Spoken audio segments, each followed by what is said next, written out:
Vítajte. A dnes tu budeme mať hostia. Predstavte si, je to veľmi prekvapivé, ale bude to tak. Ale ešte predtým si zahráme jednu hru. Menuje sa Otázky. Ja budem rád, ak si na úvod túto hru zahrá Igor spoločne s Richardom. Pozor, ak sa jeden z vás pomýli, to znamená Igor alebo Richard, strieda vás Bohuš alebo Michal. V tomto prípade je to taká téma, ktorú zažil možno niekto z vás, možno niekto nie. Stretnutie židiteľa školy a rodiča žáka. Hej. S tým, že asi sa stalo nejaký prúser, keďže už ten riaditeľ školy musel do toho zasiahnuť, hej, predpokladám. Čiže začínate vy dvaja, nech sa páči. Richard, tá hra spočíva v tom, že... Končí to otazníkem, vím.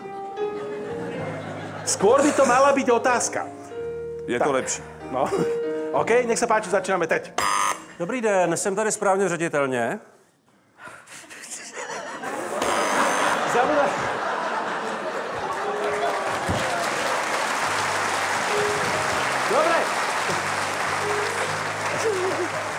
Zabudol sa povedať ešte pravidlo dvojsekundové, že keď do 2 sekúnd nepoložíš otázku, tak...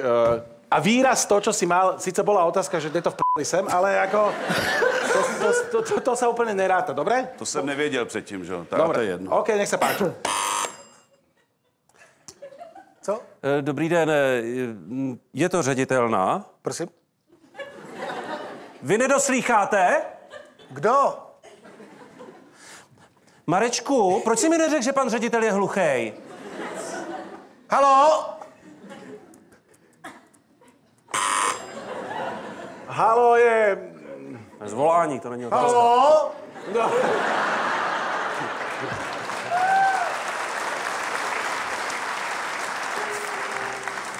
Hlavně halo se týká do telefonu, že jo? Máte telefon, pane? Myslíte telefonní číslo? Telefonní aparát, jestli máte u sebe? Můžu se podívat do kapsy? Proč byste se nemohl podívat? Je to váš telefon, nebo ne? To čo je za opač?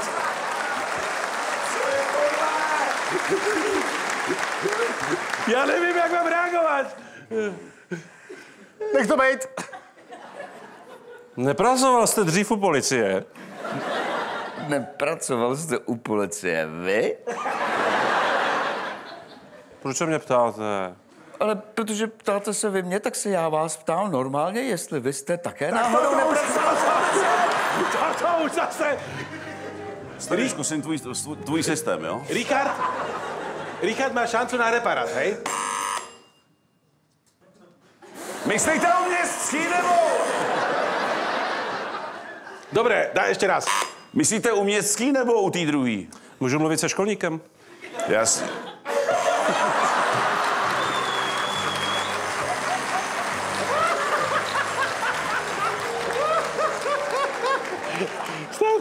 Stačí, myslím si, že na úvod úplne stačí.